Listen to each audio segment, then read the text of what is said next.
Pada hari ini saya berbicara mengenai darah, yaitu darah Yesus dicurahkan untuk keselamatan kita, untuk penebusan kita, untuk melayakkan kita berdoa kepada Tuhan, untuk menyucikan kita, untuk melindungi kita. Saudaraku, semua itu terdapat dalam darah Yesus. Saudaraku, untuk kesembuhan kita terdapat dalam darah Yesus. Karena tadi saudaraku memang firman Tuhan berkata oleh bilur-bilur Yesus, kamu sudah sembuh. Haleluya. Dan kita tahu pasti saudaraku, bilur Yesus tidak bisa dipisahkan dengan darah Yesus. Pada waktu itu dicambuk saudaraku, saudara dia berbilur-bilur dan darah mengalir saudaraku. Nanti saya terangkan lebih jelas saudaraku. Kamu ditebus bukan dengan emas dan perak, tapi kamu ditebus dengan darah yang mahal, darah anak domba yang tidak bercacat celah, yaitu darah Yesus. Saudara. Saya harap saudara semua pada hari ini memiliki darah Yesus dan mulai menerapkan darah Yesus dalam hidup saudara. Banyak juga anak Tuhan tidak menerapkan darah Yesus, tidak memakai darah Yesus, tidak memanfaatkan darah Yesus dalam hidupnya. Saudaraku, sayang sekali. Terus terang saya katakan kepada saudara, tiap hari saya mohon darah Yesus bagi saya, bagi istri saya, bagi anak-anak saya semua, satu persatu saya sebut namanya, supaya dibungkus oleh darah Yesus, dilindungi oleh darah Yesus, dan si jahat tidak bisa menjamah dia.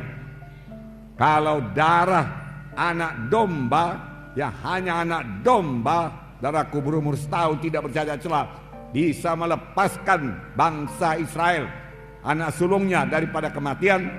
Dan malaikat maut tidak bisa menjamahnya, setan tidak bisa menjamahnya, apalagi darah Yesus yang sejati. Haleluya.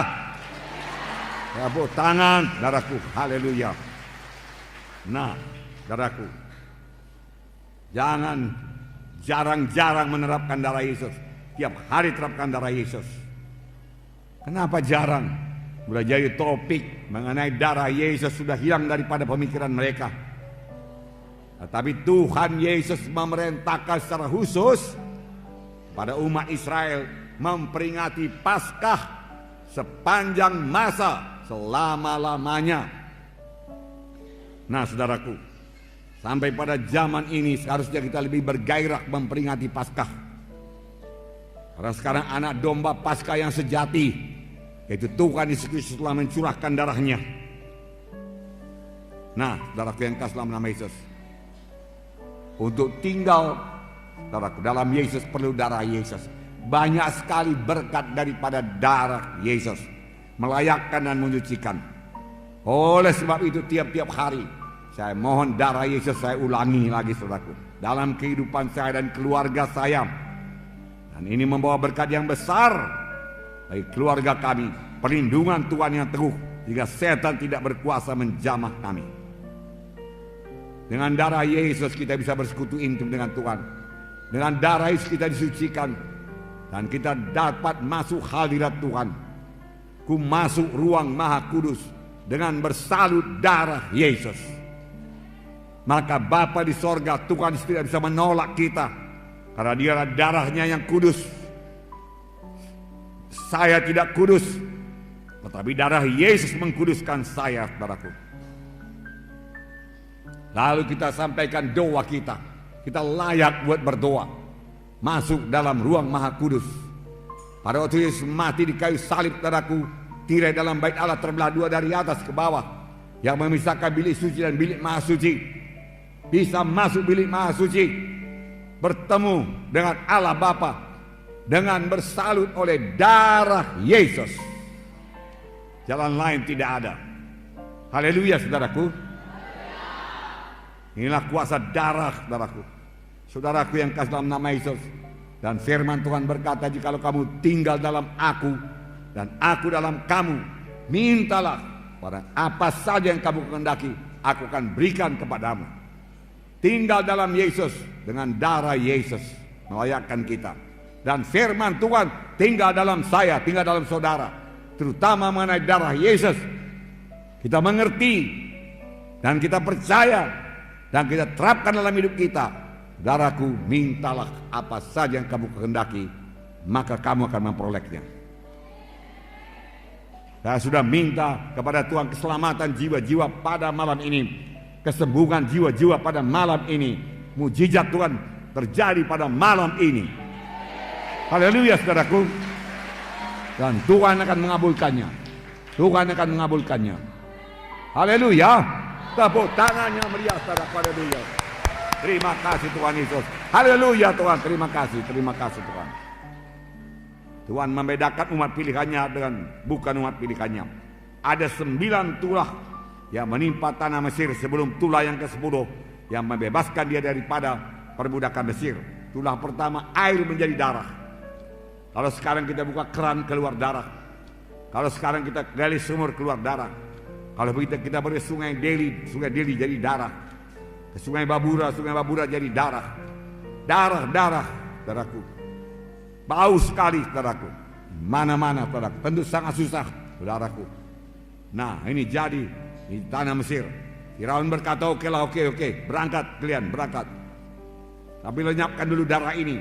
Lalu Musa berdoa, saudaraku.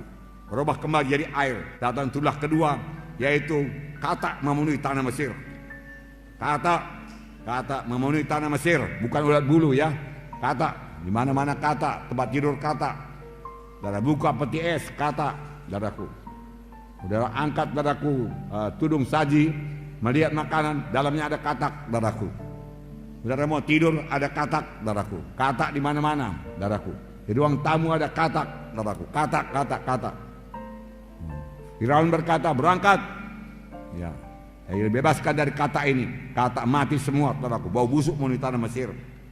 Itulah ketiga nyamuk yang sangat banyak, bahkan debu menjadi nyamuk di tanah Mesir. Firaun masih meraskan hatinya. Tulah keempat lalat pikat. Tulah kelima penyakit sampar pada ternak. Firaun meraskan hatinya, tidak bisa pergi. Tulah keenam bisul, saudaraku. Bisul. Dokter juga kena bisul, saudaraku. Semua kena bisul, saudaraku. Bisul di mana-mana. Wah, luar biasa, saudaraku. Saya belum pernah melihat yang seperti ini, saudaraku. Juga tidak bisa bebas. Tulah ke-7 hujan es. Tulah ke-8 belalang. Tulah ke-9 seluruh Mesir gelap gulita. Gelap gulita. Tangan tidak bisa dilihat, saudaraku. Begitu gelap gulita, saudaraku.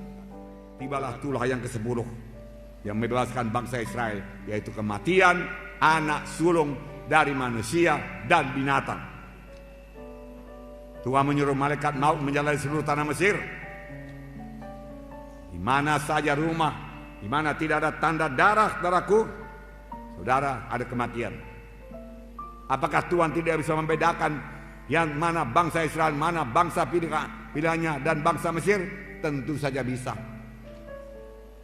Tuhan kenal semuanya. Tapi mengapa Tuhan menyuruh sembelih domba Paskah? Karena Tuhan mau mengajarkan satu prinsip keselamatan, saudaraku. Prinsip kebebasan daripada kematian. Prinsip untuk beroleh hidup yang kekal, yaitu melalui darah. Diajarkannya kepada bangsa pilihannya melalui darah anak domba, saudaraku. Dia mau mengajarkan penebusan hanya oleh darah, keselamatan hanya oleh darah, kehidupan hanya oleh darah. Darah anak domba, saudaraku.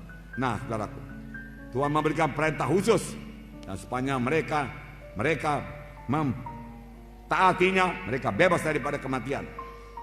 Yang menentukan hidup atau mati, darah anak domba. Haleluya.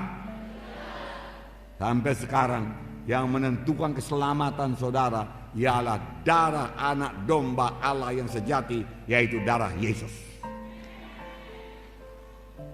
Itu sebabnya setan tidak senang kalau saya berkhotbah, saudaraku, mengenai darah domba Paskah, darah domba Allah yang menyelamatkan. Bukan kebaikan kita, bukan sumbangan kita, bukan amal-amal kita, bukan perbuatan baik kita, tetapi kamu, bukan uang kita, bukan harta kita, saudaraku, bukan korban kita kepada gereja, saudaraku, bukan itu yang menyelamatkan, bukan itu yang membawa ke sorga. Semua itu baik dan disukai Tuhan, tapi ibarat jembatan tadi tidak 1/10 pun membawa kita ke sorga, saudaraku.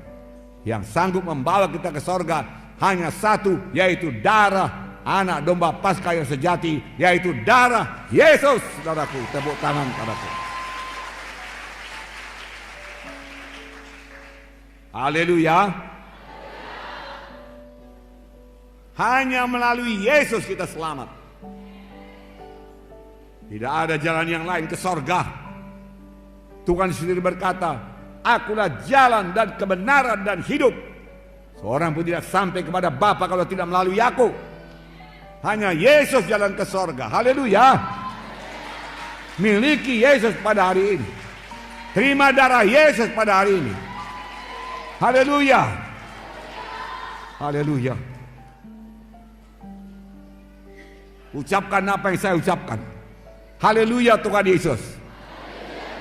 Pada hari ini saya terima darah Yesus untuk menebus saya.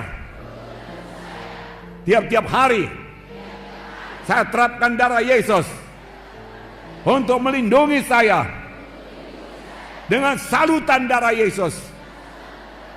Si jahat, setan iblis, kematian tidak bisa menjamah saya.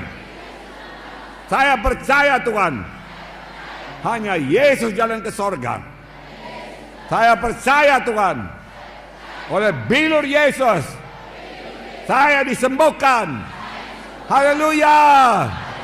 Tepuk tangan saudaraku. Haleluya. 1 Petrus 1:18-19 berkata, sebab kamu tahu bahwa kamu telah ditebus dari cara hidup yang sia-sia, yang kamu warisi dari nenek moyangmu, bukan dengan barang yang fana, bukan pula dengan perak atau emas, melainkan dengan darah yang mahal, yaitu darah Kristus yang sama seperti darah anak domba dan tidak bernoda, tidak bercacat. Kamu ditebus bukan dengan emas dan perak, dari perbuatanmu yang sia-sia, dari dosamu, dari penyembahan berhalamu, dari pemberontakanmu, dari ketidakpedulianmu kepada jalan Tuhan, dari segala tipu dayamu, dari segala dosamu. Bukan dengan emas dan perak, bukan dengan hartamu. Kau persembahkan seluruh hartamu, tidak bisa menebus engkau. Tapi engkau ditebus hanya dengan darah anak domba yang tidak bercacat celah, yaitu darah Yesus. Haleluya. Setelah saudara dengarkan firman Tuhan ini, adakah saudara percayakan darah Yesus? Darah Yesus berkuasa, amin. Membungkus saudara pada saat ini, amin. Haleluya.